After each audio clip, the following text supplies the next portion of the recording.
SD Aisyah Kota Malang, Ibu Reni Nurfarida SPDI MED. Yang saya hormati Bapak Ibu Guru SD Aisyah Kota Malang tercinta. Salam dan bahagia Bapak Ibu Guru hebat semuanya. Pertama-tama, marilah kita panjatkan puji syukur kita kehadirat Allah Subhanahu wa Ta'ala atas limpahan rahmat hidayahnya sehingga kita dapat berkumpul di acara ini dalam keadaan sehat walafiat. Tak lupa, sholawat serta salam tetap kita curahkan kepada junjungan kita Nabi besar Muhammad Sallallahu Alaihi Wasallam, karena atas ajaran beliaulah kita dapat menikmati indahnya iman dan Islam. Sebelumnya, saya ingin mengucapkan ribuan terima kasih kepada Ibu Kepala SD Aisyah Kota Malang. Dengan adanya dukungan beliaulah sehingga acara ini terlaksana dan dalam acara diseminasi modul 1.4 penerapan dan pengalaman budaya positif. Dan juga saya ingin mengucapkan banyak-banyak terima kasih kepada Bapak Ibu Guru semua yang mana di tengah-tengah kesibukan Bapak Ibu Guru menyempatkan diri untuk hadir memenuhi undangan saya. Sebelum kita mulai, izinkan saya memperkenalkan diri. Nama saya Hasri Rosiana, Dinas Kerja dan SD Aisyah Kota Malang. Saya di sini adalah sebagai calon guru penggerak Angkatan 7 Kota Malang. Tujuan saya mengadakan diseminasi modul 1.4 yang pertama adalah memang tugas kita sebagai calon guru penggerak melakukan aksi nyata budaya positif di sekolah masing-masing.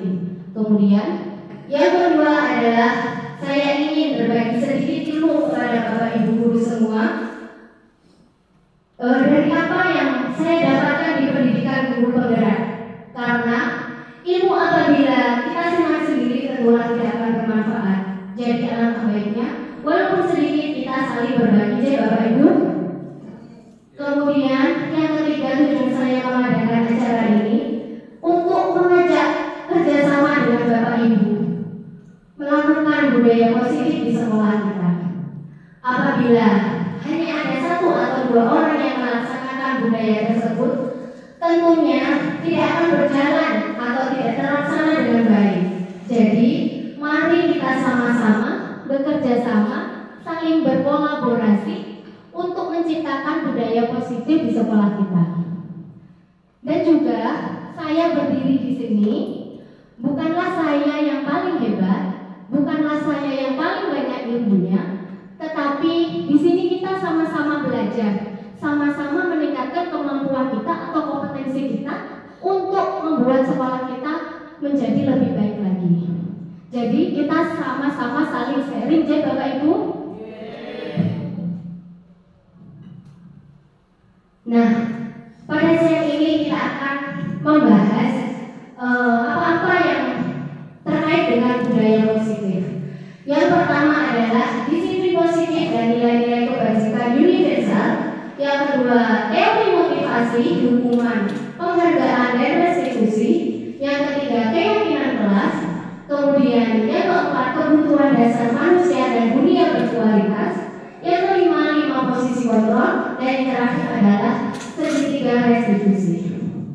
Sebelum kita mulai, saya akan mengajak Bapak Ibu untuk melakukan cobalah buka.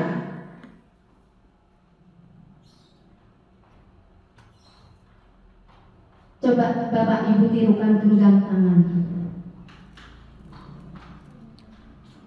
Bapak Ibu letakkan salah satu tangan Bapak Ibu. Bayangkan bahwa Bapak Ibu sedang menggenggam sesuatu yang sangat berharga dalam kepala tangan tersebut. Bapak Ibu perlu menjaga kepala tangan tersebut. Kemudian bayangkan jika ada seseorang yang mencoba segala cara untuk membukanya. Orang tersebut membujuk dengan segala cara, bisa menghargai, mengintimidasi, menghardik, memarahi, menggoda, agar Anda bersedia membuka kepala tangan Anda. Nah, pertanyaannya, apa yang Bapak Ibu lakukan? Salah satu siapa yang mau menjawab ini?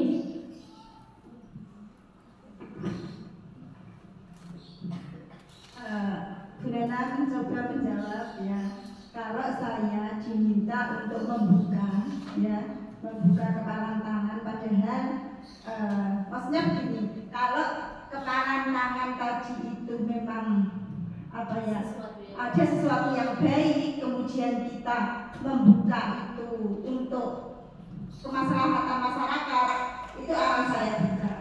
Tetapi kalau yang ada di genggaman tangan tadi itu sesuatu yang tidak mungkin dibuka untuk orang lain, ya akan saya dengan begitu. Berarti ada dua jawaban ya Bu Reni, bisa membuka dan bisa tetap menggenggam. Ada lagi yang ingin bersuara. Monggo.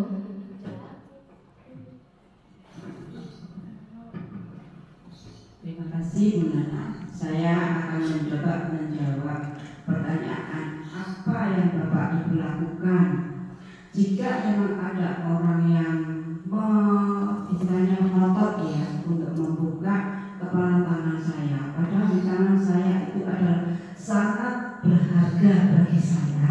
Saya akan egois, saya larang. Tetapi genggaman yang di tangan saya akan saya hargai, akan saya lindungi, bahkan akan saya tanggung jawabkan. Itu kalau saya. Terima kasih.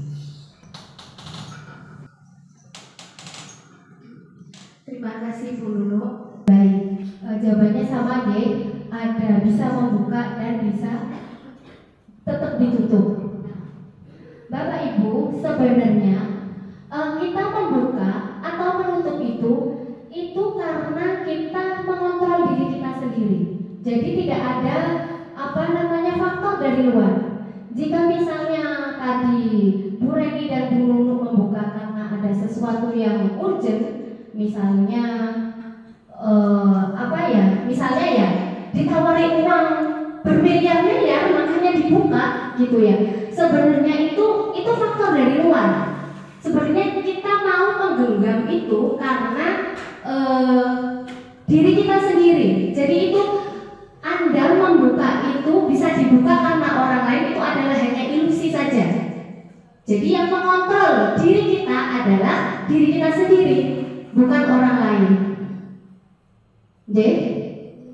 Meskipun ditawari uang atau digelitikin atau diancam, diintimidasi, kalau kita tidak mau membuka, itu tidak akan terjadi. Tangan kita dibuka. Lanjut deh. Nah ini kita akan mempelajari miskonsepsi tentang teori kontrol. Yang pertama itu ilusi guru mengontrol murid. Kedua, ilusi bahwa semua penguatan positif efektif dan bermanfaat. Terus, ilusi bahwa kritik membuat rasa bersalah mampu menguatkan karakter. Selanjutnya, ilusi bahwa orang dewasa berhak memaksa. Nah, kita ilusi-ilusi seperti ini kita rubah. Mengapa kita merubah? Yang pertama, ilusi guru mengontrol murid. Sebenarnya guru itu tidak bisa mengontrol murid kalau murid tidak mengizinkan bahwa dia akan dikontrol. Nah, pada dasarnya kita tidak dapat memaksa murid untuk berbuat sesuatu. Jikalau murid tersebut memilih untuk tidak melakukannya, walaupun tampaknya guru sedang mengontrol perilaku murid, demikian itu terjadi karena murid sedang mengizinkan dirinya untuk dikontrol. Jadi kalau ilusi guru mengontrol murid sebenarnya tidak, karena murid itu mengizinkan untuk dikontrol oleh gurunya. Nah, saat itu bentuk kontrol guru menjadi kebutuhan dasar yang dipilih murid tersebut.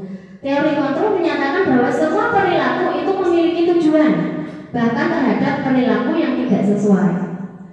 Kemudian, ilusi bahwa semua penguatan positif, efektif, dan bermanfaat. Penguatan positif dan bujukan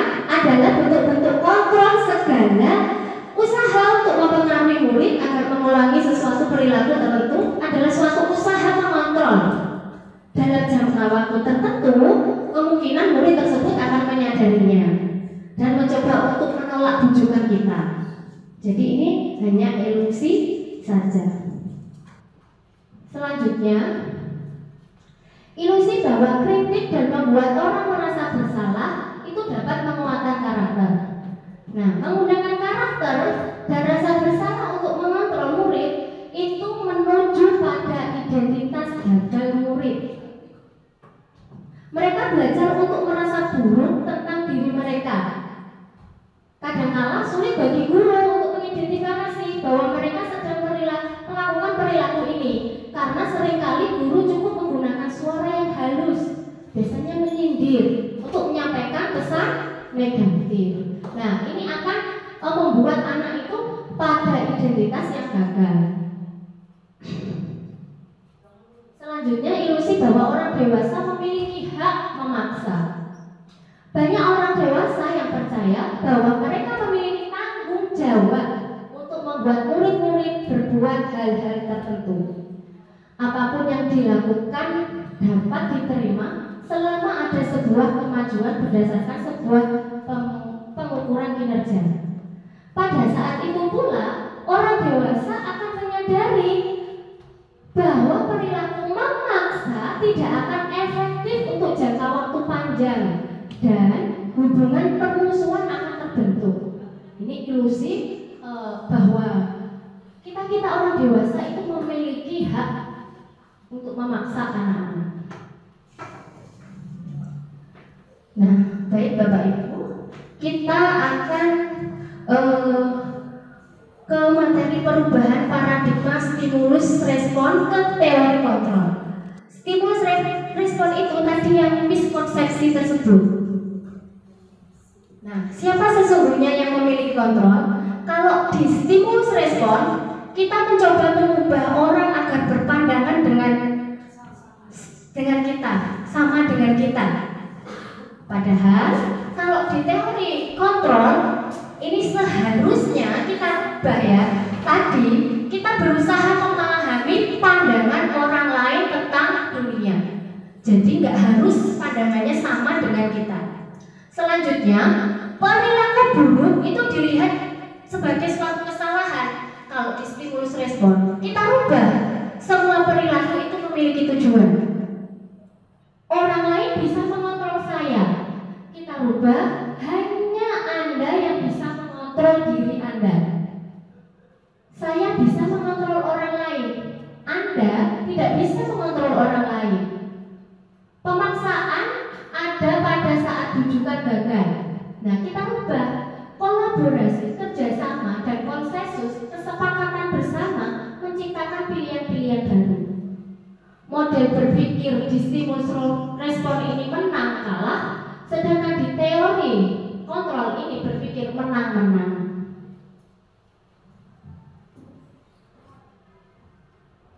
Nah, sekarang kita masuk ke disiplin. Jika mendengar kata disiplin, apa yang terbayang di benak Bapak Ibu semua?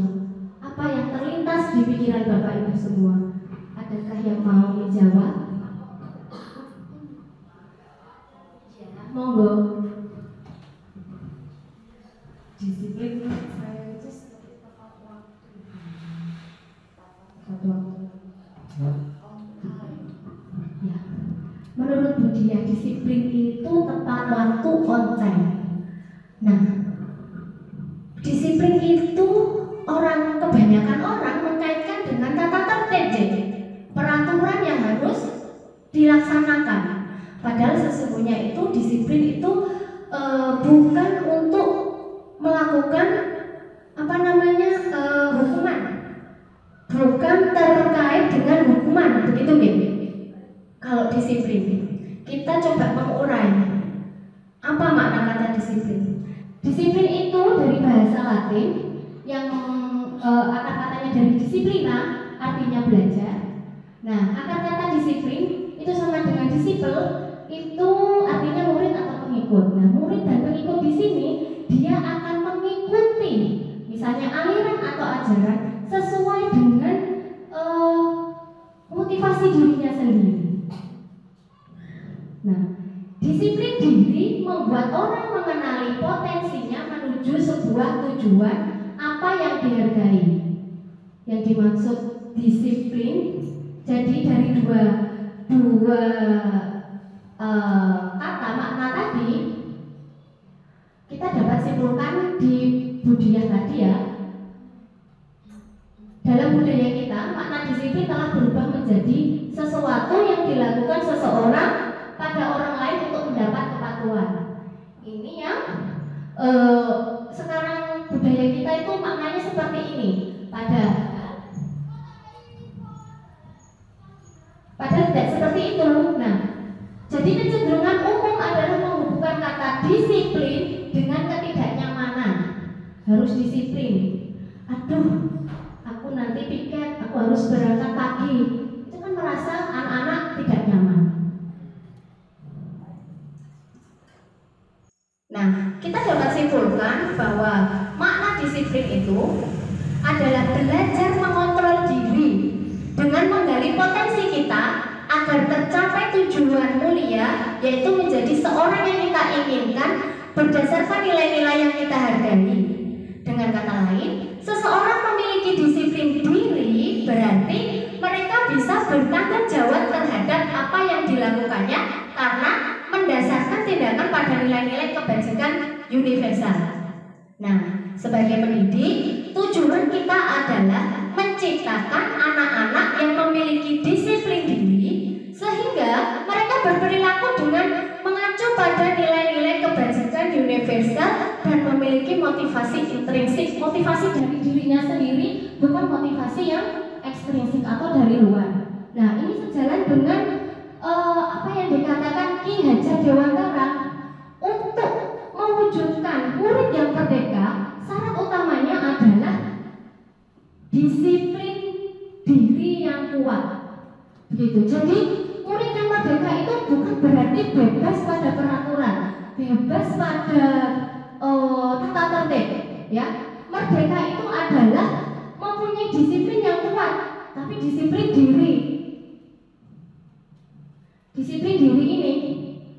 Jadi murid-murid kita mempunyai tujuan yang mulia menjadi seseorang yang didasarkan pada nilai-nilai yang dihargai murid tersebut. Nah, nanti pada pembahasan berikutnya kita akan bagaimana sih menciptakan disiplin positif itu.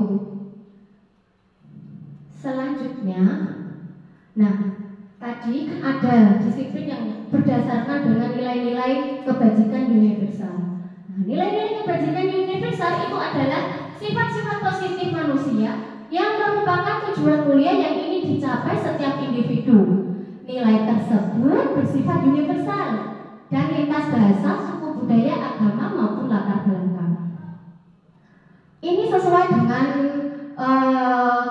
pernyataan dari William Glasser pada teori kontrol bahwa setiap perilaku atau perbuatan itu memiliki suatu tujuan. Dengan mengaitkan nilai-nilai kebajikan yang diyakini seseorang, maka motivasi intrinsiknya akan terbangun. Nah, ini perlu digarisbawahi. Nilai-nilai kebajikan yang diyakini seseorang, maka motivasi dari dalamnya ini akan terbangun. Lama-lama akan terbangun sehingga menggerakkan motivasi dari dalam untuk dapat mencapai tujuan yang diinginkan. Nah, ini dalam pendidikan kita yang sekarang ini, nilai-nilai kebajikan yang ingin dicapai oleh pendidikan Indonesia saat ini yaitu menuju profil pelajar Pancasila. Ada ini beriman bertakwa kepada Tuhan Yang Maha Esa dan berakhlak mulia, berkebinekaan global, bergotong royong, mandiri, kreatif, bernalar kritis. Jadi ini universal. Jadi nanti berkebinekaan global ini banyak macamnya, tapi kita universal. Bapak Ibu, kita pada pembahasan yang kedua, yaitu tentang teori motivasi, hukuman, penghargaan, dan restitusi. Teori perilaku manusia itu ada 3. Yang pertama, untuk menghindari ketidaknyamanan atau hukuman. Biasanya orang yang dengan motivasi ini mereka akan bertanya, apa yang akan terjadi apabila saya tidak melakukannya? Kira-kira teori poin perilaku ini termasuk motivasi apa Bapak Ibu? Eksternal apa internal? Internal apa eksternal? Untuk menghindari ketidaknyamanan atau hukuman. Motivasi eksternal. Jadi motivasi dari luar. Aku nggak mau dihukum jadi aku harus datang lebih awal. Nah, ini termasuk motivasi eksternal. Kemudian teori perilaku manusia yang kedua adalah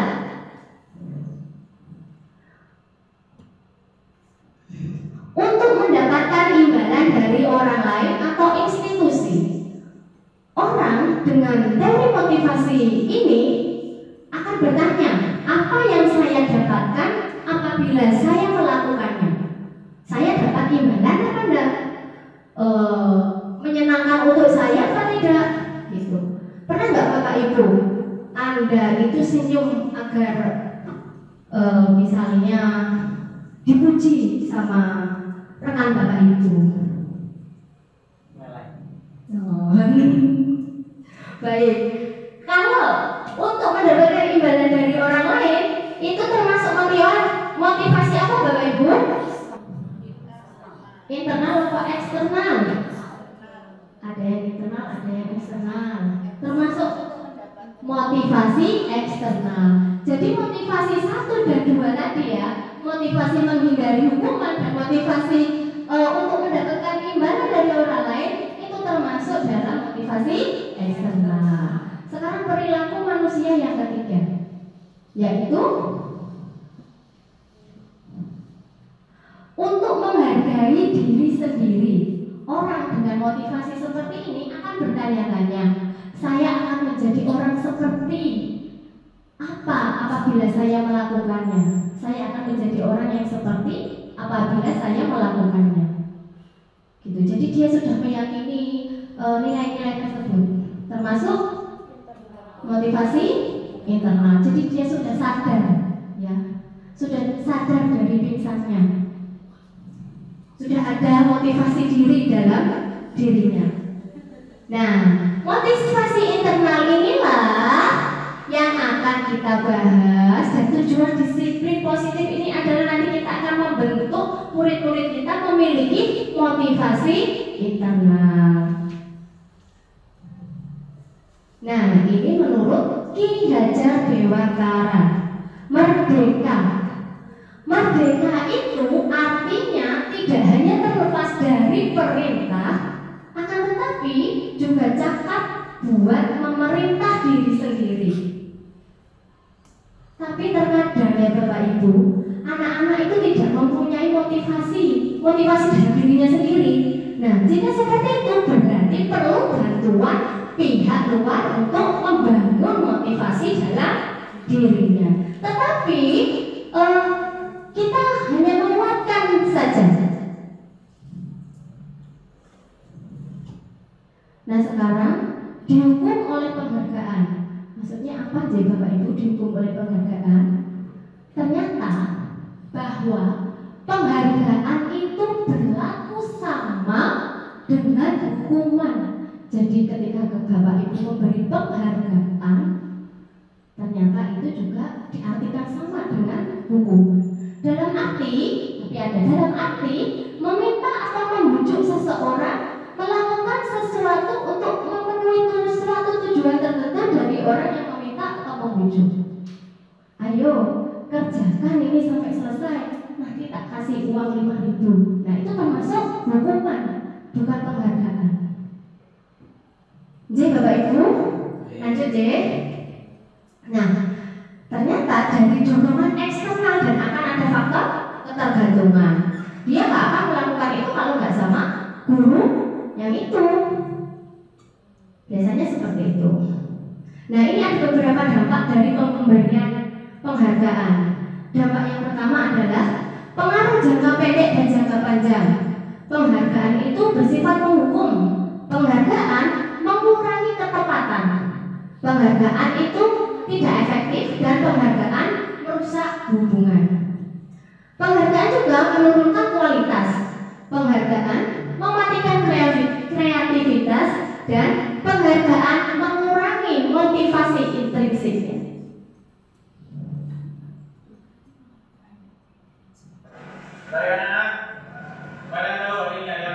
Nah, Bapak Ibu, saya akan mengajak kepada Bapak Ibu untuk melihat cuplikan film pendek.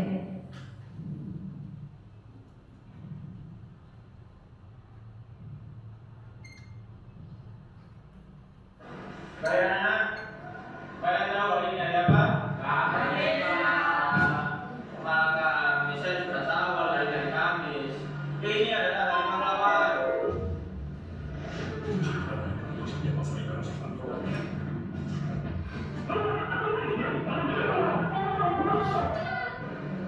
(1945) di Surabaya. Hari pahlawan memperingati terjadinya perang. Itu siapa itu yang perang itu? Mas, tolong.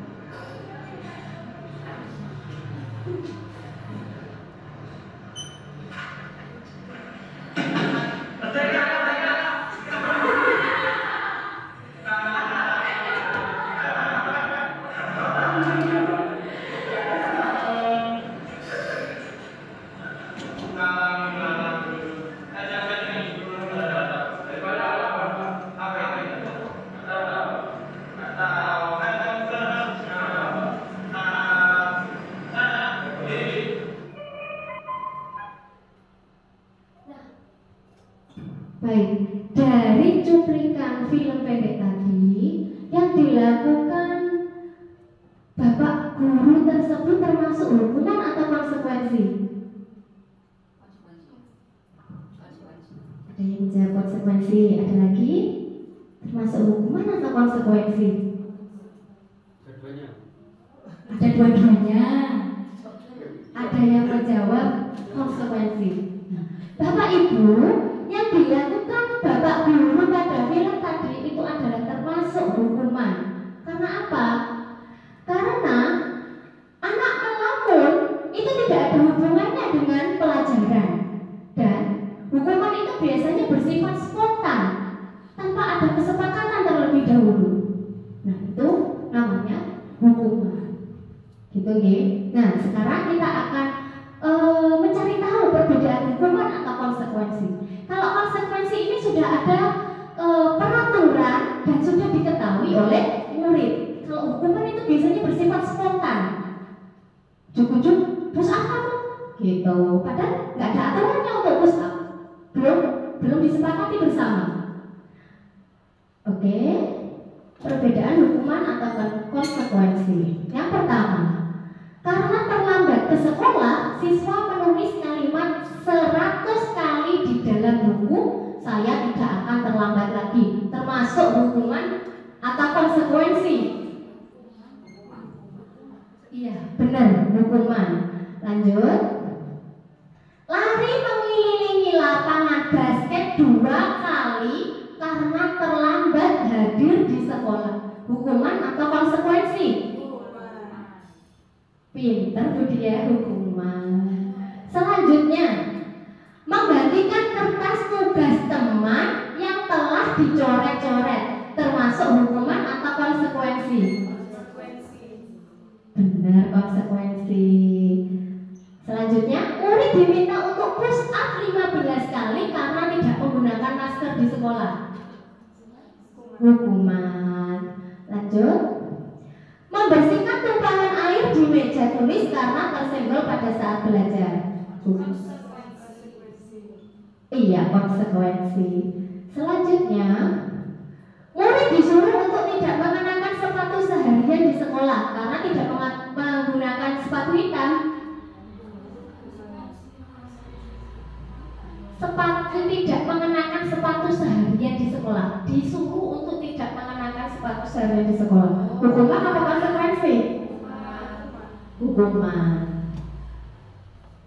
Lari mengelilingi lapangan basket 2 kali karena terlambat 10 menit untuk pelajaran PJOK.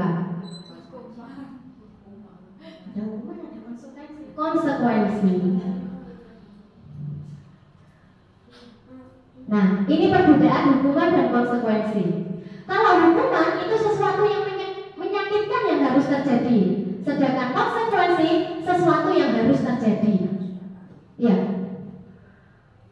Kalau hukuman membuat anak sakit fisik maupun hati untuk jangka waktu yang lama, sedangkan konsekuensi itu membuat anak merasa tidak nyaman namun dalam jangka waktu yang pendek. Kalau hukuman itu anak membenci kedisiplinan, kalau konsekuensi anak menghargai disiplin. Terus hukuman itu berarti paksaan, kalau konsekuensi itu stimulus respon, stimulus tanggapan. Mendorong anak menyakiti diri sendiri kalau hukuman. Kalau konsekuensi mendorong anak agar mudah menyesuaikan diri. Hukuman itu konsep diri yang buruk, sedangkan konsekuensi konsep diri yang baik. Kalau hukuman anak belajar untuk menyembunyikan kesalahan, konsekuensi anak belajar untuk mematuhi peraturan.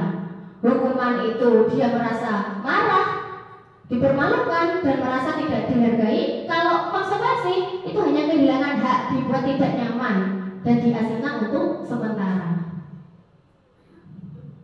Kita akan belajar tentang restitusi. Bapak Ibu pernah mendengar restitusi? Saya baru mendengar itu ketika mengikuti pendidikan guru penggerak. Sebelumnya juga belum. Apa itu restitusi? Nah, restitusi itu adalah proses menciptakan kondisi bagi murid untuk memperbaiki kesalahan mereka, sehingga mereka bisa kembali pada kelompok mereka dengan karakter yang kuat. Atau restitusi itu adalah sebuah cara menanamkan disiplin positif pada murid. Jadi di atas tingkatnya dari konsekuensi. Nah, restitusi juga merupakan proses kolaboratif atau kerjasama yang mengajarkan murid untuk mencari solusi untuk masalah dan membantu murid berpikir tentang orang seperti apa yang mereka inginkan dan bagaimana mereka harus memperlakukan orang lain. Restitusi itu membantu murid menjadi lebih memiliki tujuan, memiliki disiplin positif dan memulihkan dirinya setelah berbuat salah. Nah, ini perbedaannya Bapak Ibu antara hukuman, konsekuensi, restitusi. Jadi hukuman ini bersifat negatif dan itu akan membuat identitas gagal pada murid. Kalau yang konsekuensi dan restitusi ini akan membuat murid pada identitas sukses. Jadi kalau misalnya murid-murid ingin sukses, ya harus disiplin gitu. Nah, disiplin sendiri ada dua kategori, yaitu disiplin netral dan disiplin positif. Nah, disiplin netral ini yang konsekuensi. Contohnya, sesuatu yang menyakitkan harus terjadi di konsekuensi, sesuatu harus terjadi. Kalau restitusi itu merupakan pilihan. Di hukuman itu tidak nyaman untuk murid atau anak jangka waktu panjang. Konsekuensi ini jalan jangka yang pendek. Kalau restitusi ini mengeluarkan murid anak dalam jangka waktu panjang. Yang ini korban mendapatkan keadilan. Kalau hukuman ya pelaku korban ini mendapat keadilan kalau hukuman. Sedangkan di konsekuensi korban bisa diabaikan. Nah, kalau di restitusi korban itu mendapatkan ganti, bukan hanya keadilan, tapi juga mendapatkan ganti. Lanjut deh. Nah, ini ciri-ciri dari restitusi. Bukan untuk menebus kesalahan, namun untuk belajar dari kesalahan. Yang kedua, memperbaiki hubungan. Tawaran, bukan paksaan. Restitusi menuntut untuk melihat ke dalam diri. Restitusi mencatat kebutuhan dasar yang mendasari tindakan. Restitusi diri adalah cara yang paling baik, fokus pada karakter bukan tindakan, fokus pada solusi, dan mengembalikan murid yang berbuat salah pada kelompoknya. Jadi Jadi dia tetap tidak merasa terkucilkan atau tidak merasa malu atau tidak merasa, pokoknya tidak merasa, tapi merasa salah. Tapi ini mengembalikan murid pada kelompokannya dengan seperti yang mereka buat tidak salah pada awalnya. Nah, penerapannya sudah saya coba lakukan, yaitu selalu berusaha membangun motivasi intrinsik siswa dengan memberikan pemahaman dan contoh tindakan yang positif. Selalu memilih opsi restitusi jika anak berperilaku negatif. Berkolaborasi dengan teman sejawat dalam menerapkan budaya positif. Sekarang kita akan masuk ke pembahasan ketiga, yaitu tentang keyakinan kelas. Mungkin Bapak Ibu bertanya, mengapa harus keyakinan kelas? Mengapa tidak peraturan saja? Dan mengapa harus keyakinan kelas? Sebelum kita jawab, ini ada 3 pertanyaan. Mengapa kita memiliki peraturan harus menggunakan helm bila mengendarai kendaraan roda 2? Dan mengapa kita memiliki peraturan 3M menggunakan masker, mencuci tangan, dan menjaga jarak? Dan mengapa kita memiliki peraturan harus datang tepat waktu pada saat mengikuti peraturan? Ini mengapa itu harus keyakinan kelas? Jawaban pertama dan kedua itu karena kita yakin akan kesehatan dan keselamatan. Ini kalau dari kita yakini, saya memakai helm karena saya ingin selamat. Sedangkan ini saya memakai masker karena saya ingin menjaga kesehatan, seperti itu. Sedangkan ini mengapa kita memiliki peraturan harus dari sesuatu karena saya menghargai diri saya sendiri dan orang lain. Seperti itu. Lanjut saja. Nah, seseorang itu akan lebih tergerak dan bersemangat untuk menjalankan keyakinannya daripada hanya sekedar mengikuti serangkaian peraturan tertulis tanpa makna. Untuk mendukung motivasi intrinsik kembali ke nilai-nilai universal atau keyakinan lebih menggerakkan seseorang dibandingkan mengikuti serangkaian peraturan. Ini Bapak Ibu pembentukan keyakinan kelas. Yang pertama itu bersifat abstrak, dibuat dalam bentuk kalimat positif. Jadi sudah tidak ada lagi dilarang membuang sampah sembarangan. Itu kan masih ada kalimat, ada kata negatif, menjaga kebersihan lingkungan gitu. Terus berupa pernyataan universal. Jadi yang umum saja, tidak terlalu banyak agar mudah diingat oleh murid-murid kita. Semua warga itu berkontribusi, terus sesuai dengan kondisi kelas sehingga mudah diterapkan. Nah, ini bedanya peraturan dengan keyakinan kelas. Peraturannya itu selalu kembalikan buku ke tempatnya. Keyakinan kelas itu tanggung jawab. Hadir di sekolah 15 menit sebelum pembelajaran dimulai, keyakinannya menghormati orang lain dan berkomitmen. Jadi kita adalah membangun keyakinan pada diri murid-murid kita. Ini refleksi dari saya membuat keyakinan kelas di sekolah saya. Anak itu lebih antusias melakukan keyakinan kelas, memiliki kesadaran diri untuk bertanggung jawab jika tindakan mereka tidak sesuai dengan keyakinan kelas. Tindak lanjutnya, mengevaluasi keyakinan kelas secara berkala dan merevisi jika ada yang tidak sesuai. Ini penerapan yang sudah saya lakukan. Dan ini sedikit cuplikan untuk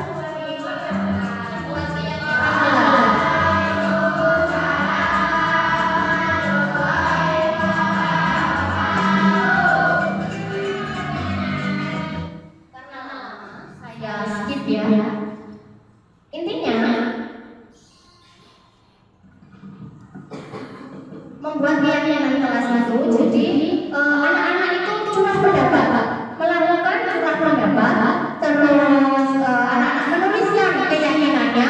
Kalau masih ada yang kata-kata negatif, kita jadikan kata-kata positif, terus ditempel di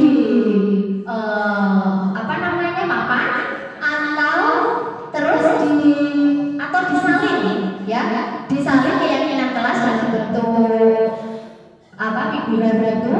Terus yang selanjutnya adalah mendandatangani keyakinan kelas. Sekarang kita akan eksplisit dulu di bawah biar tidak ngantuk, karena bahasan kita selanjutnya adalah kebutuhan dasar manusia. Kenal dengan ini?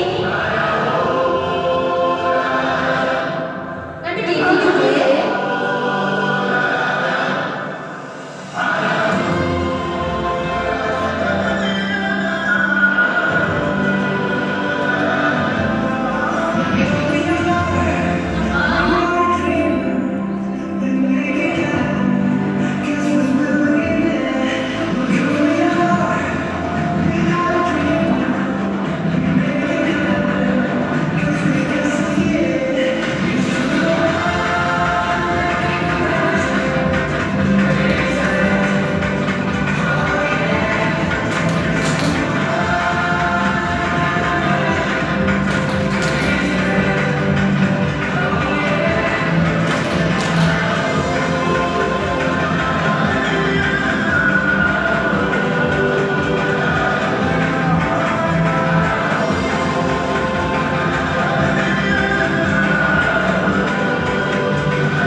Ini sebelum kita bahas, saya mempunyai pertanyaan pemantik untuk Bapak Ibu guru, yaitu Ibu Ambar, guru wali kelas 2A di SD Pelitahan, sedang bingung menghadapi ulah salah satu murid di kelasnya.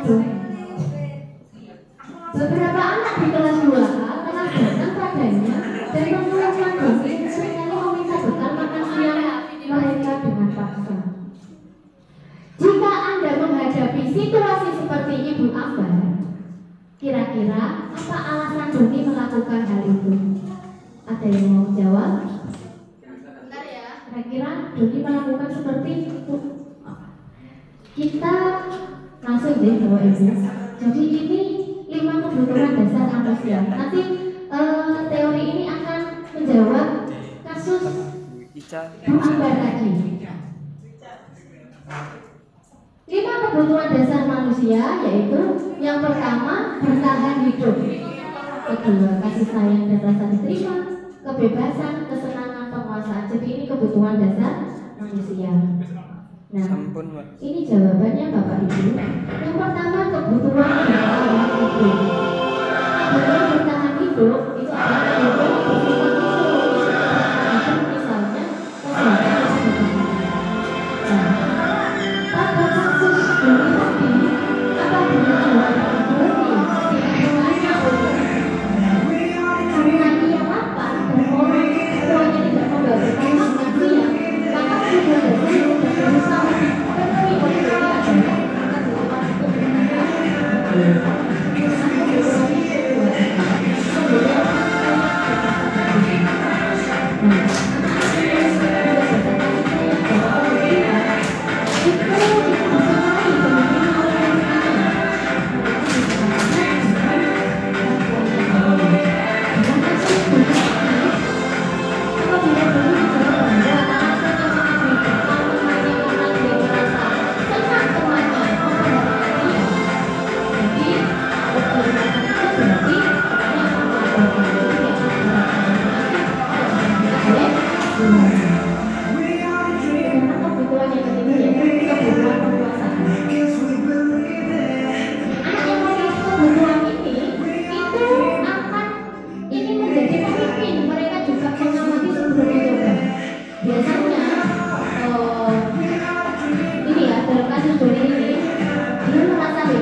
kebutuhan yang terakhir adalah kesenangan, kebutuhan untuk merasa senang.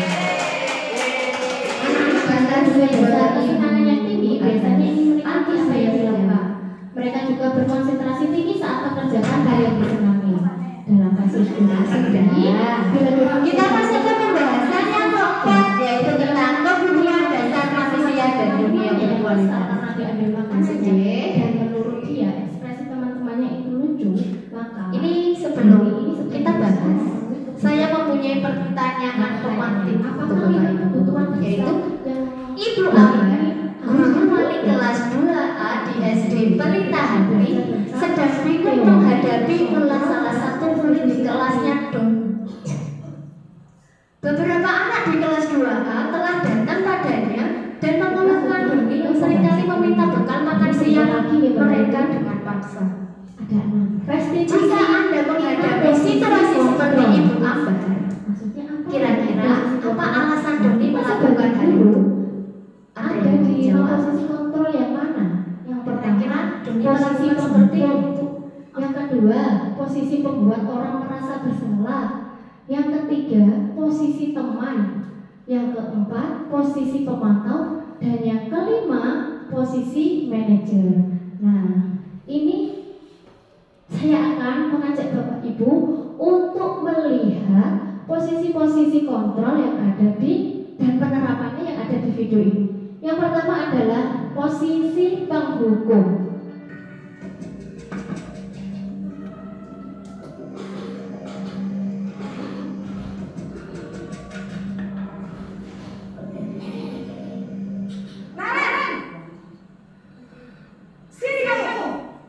Ini menjadi posisi penghukum Bapak Ibu. Selalu terlambat. Kamu Dede pasti terlambat. Maaf, saya Apa coba? Alasan kamu apa lagi? Belum jawab sudah dipotong. Kamu tidak terlambat. Malas sekali ya kamu jadiannya. saya Dasar malas. Gak Sudah dikata-katain. Sudah berapa kali terlambat? Sana, kamu keliling lapangan basket 2 kali.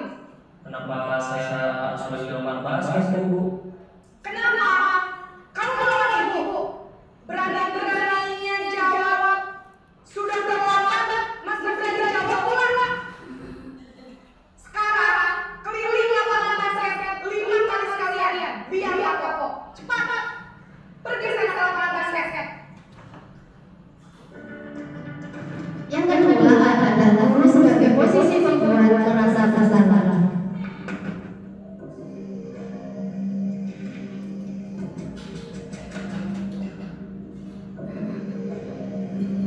Naren!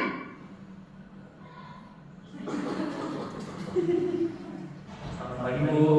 Naren. Kamu kenapa terlambat lagi, nak? Ya Tuhan, Naren. Kamu senang ya bikin ibu susah ya? Kalau kamu terlambat lagi, nanti ibu yang tegur bapak kepala sekolah, nak. Disangka ibu tidak bisa ketemu kamu. Duh, gimana ini? Maaf, Bu. Gusti Naren. Kamu suka ya kalau ibu ditegur bapak kepala sekolah? Terus, sekarang ibu harus tulis apa ini ibu absen? Ini kan sudah sering terlambat loh. Ibu harus apa coba? Maaf, Bu. Maaf sekali. Ya sudah, lain kali jangan bikin ibu salah lagi ya nak ya. Ibu tidak apa-apa kalau begini terus. Bisa jajan kelas kalau ibu ditegur bapak kepala sekolah. Sana cepat ke kelas. Maaf ya, Bu. Maaf sekali.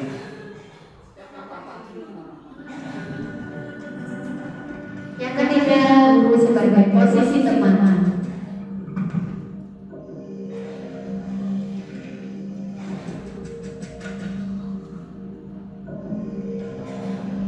Naren!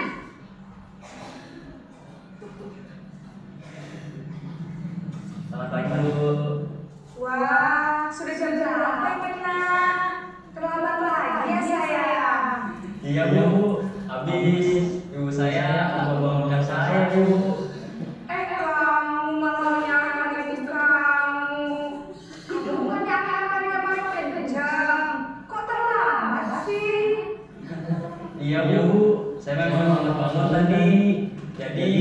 biar bos nggak kencang. Tetap gak kencang Bu. Ya sudah sana. Nah nanti lain kali lariknya lebih kenceng lagi ya. Biar gak terlambat lagi. Bikin seneng ibu demi ibu. Bisa kan? Bisa lah Bu. Ya sudah sana langsung kelas. Ibu beresin sih absen kamu. Kamu ini ada-ada saja.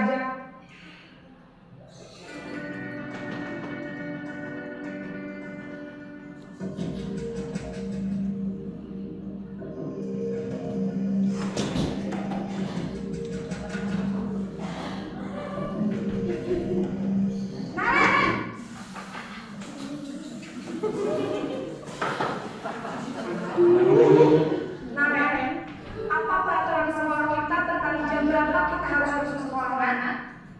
Kita harus di sekolah jam 7 Bu. Iya betul. Sekarang sudah jam 7.20. Ren sudah tahu konsekuensinya jika terlambat hadir. Paham Bu. Saya harus tinggal kelas pas jam istirahat selama 20 menit. Iya benar, konsekuensinya demikian. Jadi nanti jam 9.30 pas istirahat, kamu harus tinggal di kelas, kerjakan tugas tambahan untuk ketertinggalan kamu, ya? Baik Bu.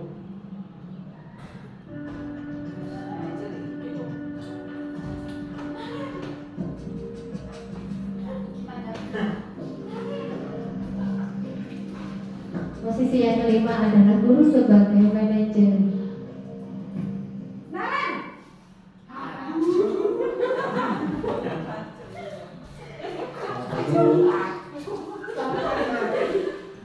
Maaf Bu, saya terlambat.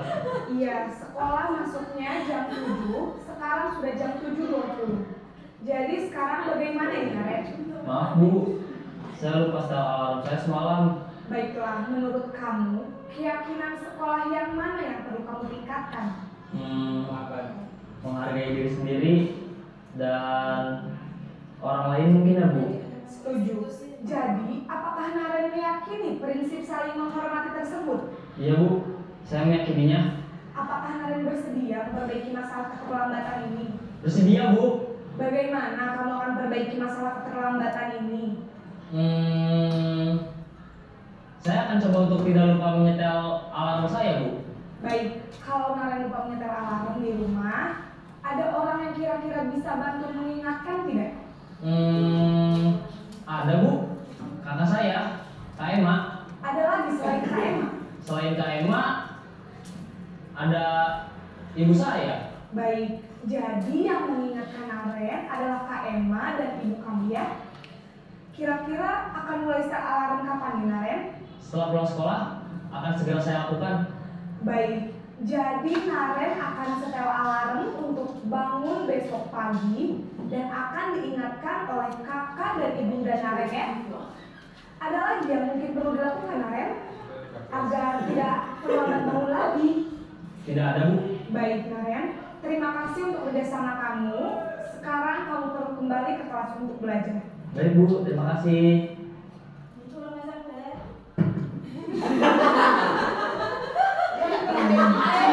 Tadi adalah 5 posisi kontrol kita ya. Sekarang perbedaannya apa? Ini 5 posisi kontrol. Ini ada motivasi, ada identitas gagal, identitas berhasil atau sukses, dan identitas berhasil juga. Nah, di identitas gagal ini atau kontrol dari luar ini ada menghindari hukuman. Posisi di posisi mana? Di posisi penghukum atau pembuat orang merasa bersalah. Ini akan menjadikan identitas gagal pada murid kita. Contohnya, ini guru berbuat menghardik, menunjuk-nunjuk, menyakiti, menyindir. Terus berceramah mengatakan seharusnya ibu, kamu gak kasihan sama ibu. Jadi dia itu merasa bersalah. Itu akan membuat identitas gagal. Kalau teman, ini membuat alasan-alasan untuk muridnya, membuatkan alasan-alasan untuk muridnya. Pemantau menghitung dan mengukur, sedangkan manajer mengajukan pertanyaan-pertanyaan. Kalau hasilnya, kalau kita di posisi penghukum, nanti anak itu hasilnya akan memberontak, menyalahkan orang lain atau berbohong. Kalau pembuat orang merasa bersalah, sekolah itu akan menyembunyikan, biasanya anak-anak suka berbohong gitu ya. Terus kalau teman itu ketergantungan, biasanya itu tergantung dengan guru yang itu saja. Kalau dihadapi guru selain guru yang itu, biasanya tidak akan mau. Terus kalau pemantau itu menyelesaikan diri bila diawasi. Terus kalau manajer itu menguatkan pribadi. Nah, kaitannya dengan dunia berkualitas itu apa? Kalau posisi kontrol penghukum itu akan meletakkan guru di luar dunia berkualitas. Jadi dia akan membenci guru, dia akan istilahnya itu tidak akan pernah nurut sama guru. Terus pembuat orang merasa bersalah itu murid meletakkan guru di dalam dunia berkualitas.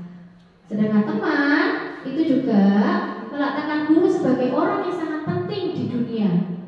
Kalau pemantau, ini guru itu peraturan dan hukum di dunia berkualitas. Sedangkan manajer, murid itu akan dirinya sebagai individu positif dalam dunia berkualitas. Kalau ini kan motivasinya murid berkata, kalau dihukum biarkan saja, nanti juga marah-marah lagi. Nah ini biasanya anak saya ya, nanti juga marah-marah terus. Berarti termasuk penghukum. Selama ini saya juga merasa posisi saya juga ini sebagai penghukum, juga sebagai pembuat orang merasa bersalah, juga pernah di posisi juga sebagai teman, juga pernah di posisi pemantau. Nah, harusnya kita di posisi manajer gitu. Dampaknya apa pada murid? Kalau kita di posisi penghukum, dampaknya itu murid itu akan mengulangi kesalahan itu lagi, mengulangi kesalahan lagi, mengulangi lagi. Kalau pembuat orang merasa rendah diri. Terus kalau teman itu dia itu lemah, tidak mandiri, ketergantungan.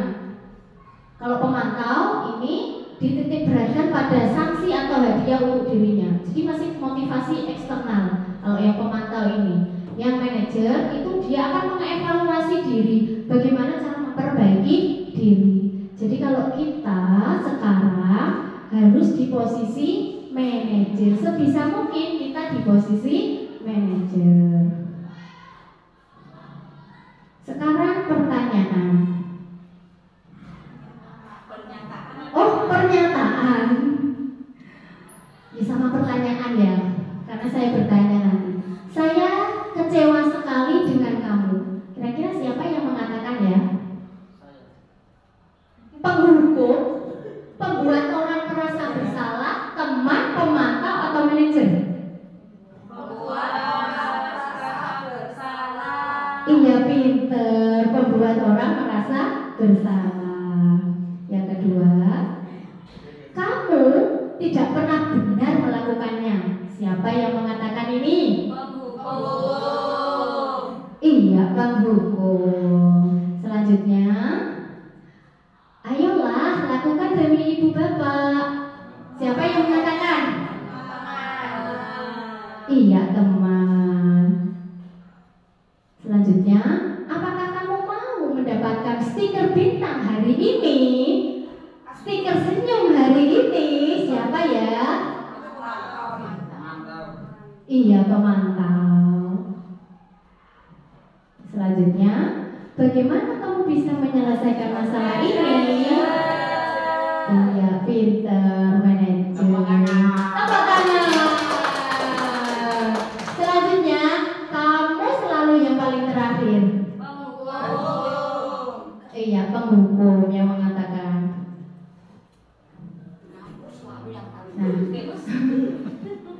Nah, kalau diterapkan berarti kita harus selalu berusaha untuk memahami persoalan terlebih dahulu.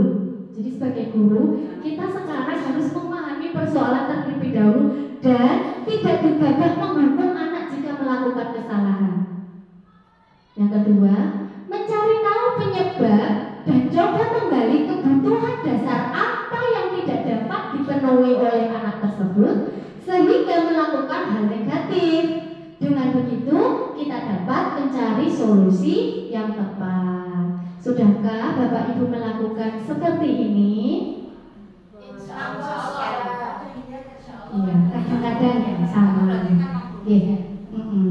Setelah ini kita harus melakukan yang seperti ini agar anak-anak kita menjadi murid yang merdeka. Kita sudah sampai ke pembahasan terakhir Bapak Ibu, yaitu segitiga restitusi. Tadi kita sudah belajar restitusi, ini sekarang segitiga restitusi. Maksudnya apa? Ya ini caranya melakukan restitusi. Nah, ini yang pertama, di segitiga restitusi itu menstabilkan identitas. Ya, caranya kita melakukan restitusi yaitu menstabilkan identitas. Untuk membuat anak yang merasa gagal karena berbuat salah menjadi positif terhadap dirinya. Nah, ini menstabilkan identitas. Jadi anak yang berbuat salah itu akan menjadi positif terhadap dirinya. Jadi jangan langsung dihukum, kita stabilkan dulu identitasnya. Nah, menstabilkan identitas, contohnya, ini guru berkata, berbuat salah itu hal yang manusiawi. Tidak ada manusia yang sempurna. Bapak Ibu juga pernah berbuat salah. Kita pasti menyelesaikan permasalahan ini. Bapak Ibu tidak tertarik untuk mencari tahu siapa yang benar, siapa yang salah. Bapak Ibu lebih tertarik untuk menyelesaikan masalah. Biasanya anak yang gelut-gelut, ayo siapa yang salah, gitu. Tapi ini untuk menyelesaikan masalah. Kemudian kalau kamu menyalahkan diri sendiri terus, apakah kamu bersikap baik pada dirimu sendiri? Ini contohnya kasusnya di Ahmad ya. Iya. Ahmad ya. Lanjut deh. Nah, yang kedua adalah setelah Bapak Ibu melakukan menstabilkan identitas, yang kedua validasi tindakan yang salah. Validasi tindakan salah itu untuk membantu murid mengenali kebutuhan dasar yang ingin dipenuhinya ketika melakukan kesalahan itu. Nah, biasanya guru berkata, kamu bisa saja kan melakukan hal yang lebih buruk, tapi kamu tidak melakukannya kan? Terus kamu pasti punya alasan mengapa melakukannya. Apa yang penting bagi kamu? Kamu boleh tetap berusaha menjaga sikap itu, tapi tambahkan sikap yang lain yang baru. Maukah kamu belajar cara lain untuk mendapat yang kamu butuhkan tanpa harus memukul? Apakah kamu bisa melakukan dengan lebih baik besok lagi? Nah, itu yang dikatakan oleh guru di validasi tindakan. Selanjutnya adalah menanyakan keyakinan. Menanyakan keyakinan, anak-anak melihat kesalahannya itu dihubungkan dengan norma sosial dan nilai-nilai yang mendasari manusia berinteraksi dengan orang lain. Nah, ini kaitannya dengan kebutuhan dasar Doni itu. Aku pengen berkuasa, aku pokoknya pengen menang, aku pengen bersenang. Tapi dia mendasari nggak nilai-nilai manusia yang berinteraksi dengan orang lain? Dia mematuhi norma sosial tidak? Seperti itu. Jadi yang kita lihat adalah kebutuhan dasar itu dihubungkan dengan norma sosial dan nilai-nilai yang mendasari manusia berinteraksi dengan orang lain. Jadi gak hanya kebutuhan dasarnya itu untuk memenuhi kebutuhan hidup tadi, ya wes dikasih gitu. Enggak, tapi ini yang harus diperhatikan. Nah, biasanya menanyakan keyakinan, guru berkata, apa nilai yang kita percaya di kelas atau sekolah kita? Nilai-nilai apa yang telah kita sepakati? Kelas yang ideal itu seperti apa? Kamu ingin jadi seperti apa sih? Apa yang kamu rasakan? Ketika kamu melakukan itu, kamu menjadi orang seperti apa? Nah, ini menanyakan keyakinan. Ini contohnya.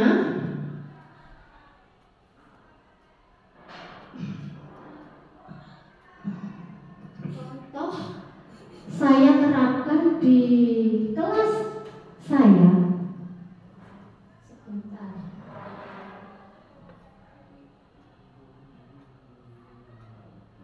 Langsung saja ya, karena ini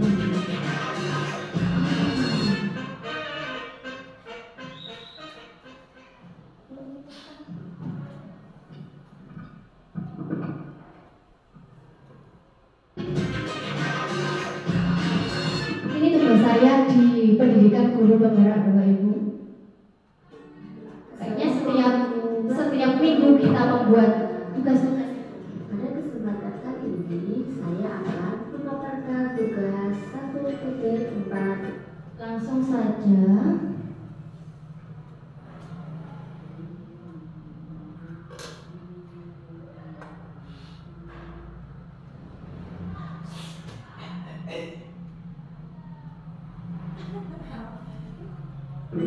Harus menyelesaikan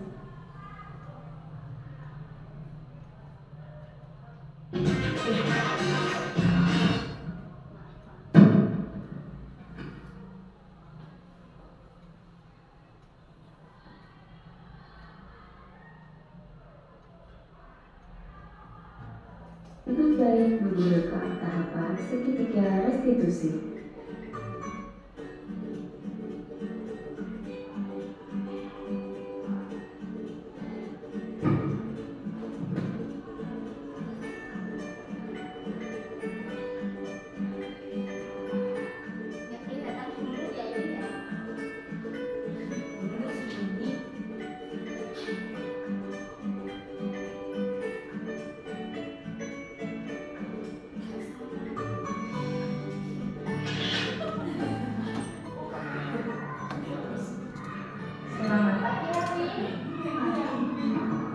Jadi ini anaknya dipanggil tidak di depan teman-temannya, jadi dipanggil sendiri dulu.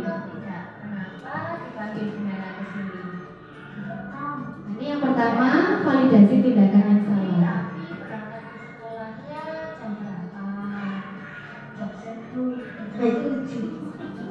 7 ya. Sekolah kita maksudnya jam berapa sih, Mas? Jam 7:15. Itu artinya rapi, tepat waktu atau terlambat? Terlambat ya.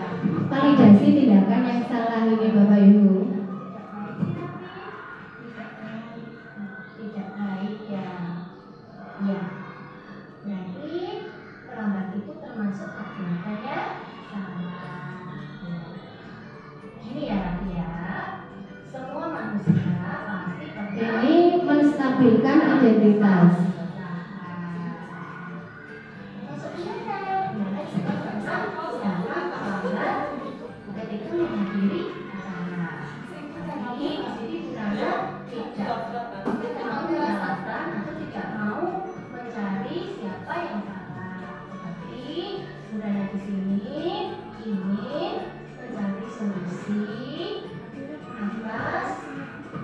Jadi solusi itu kita berdua yang melakukannya ya. Kita bertanya kepada murid solusinya apa, terus kita mempunyai solusi seperti apa.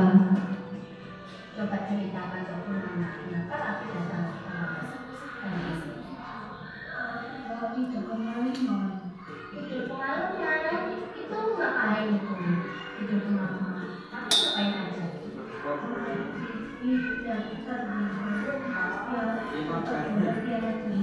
Dan ini segitiga restitusi bisa diterapkan untuk Bapak Ibu guru Bu Reti.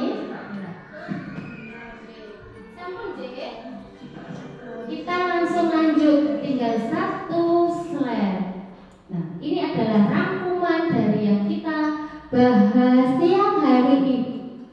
Yang pertama itu kita bahas tentang teori kontrol. Tadi kan banyak ada teori kontrol. Nah, Anda tidak bisa mengontrol orang lain, hanya Anda yang bisa mengontrol diri Anda. Ini adalah disiplin positif, ya.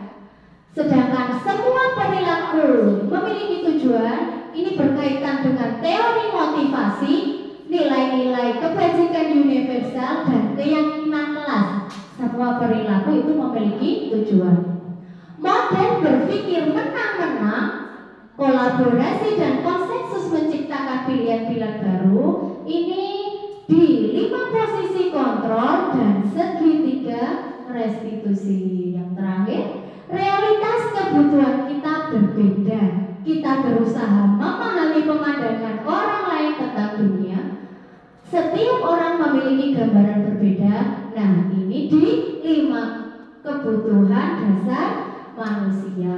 Jadi kita harus sudah bisa merubah dari stimulus respon ke teori kontrol. Demikian Bapak Ibu yang bisa saya sampaikan.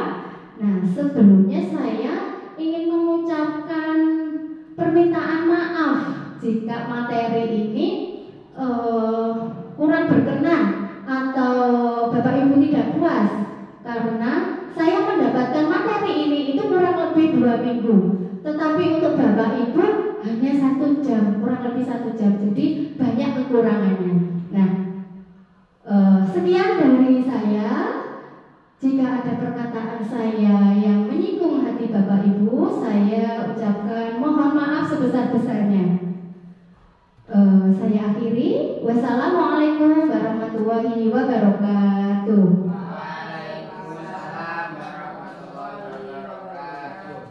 Apakah ada pertanyaan? Ada?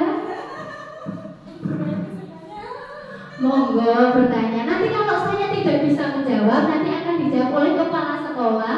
Dan kalau saya tidak bisa menjawab, nanti saya akan cari tahu jawabannya. Oke, Bu Reni? Biasanya saya tahu jawabannya. Terima kasih Bu Nana atas waktunya. Yang sebenarnya teori yang sudah disampaikan Bu Nana itu ya kita sudah melakukan, hanya mungkin perlu Bu Nana, perlu dipilih begitu ya Bu Nana, sesuai dengan karakter atau istilah tadi yang ada 5 tadi itu, kondisi guru itu. Nah, kalau saya boleh berpesan begitu ya, karena ini adalah upaya untuk kita bisa menjadikan murid kita begitu ya benar. Guru itu bisa disayangi murid atau membuat murid nyaman. Nah, kalau pesan saya ya berarti sebelum kita bisa ke murid ya kita ke diri kita sendiri begitu. Nah, saya punya pertanyaan ke Bu Nana, mungkin nanti bisa dijawab. Kalau Bu Nana memang sudah ada jawabannya, atau kalau belum berarti ya itu tadi bisa ditanyakan. Nah, caranya bagaimana Bu Nana kita itu membangun motivasi internal tadi itu, intrinsik itu, karena ya semua itu punya motivasi kedua-duanya. Nah, tetapi motivasi yang ekstrinsik itu sebenarnya kan hanya iming-iming saja.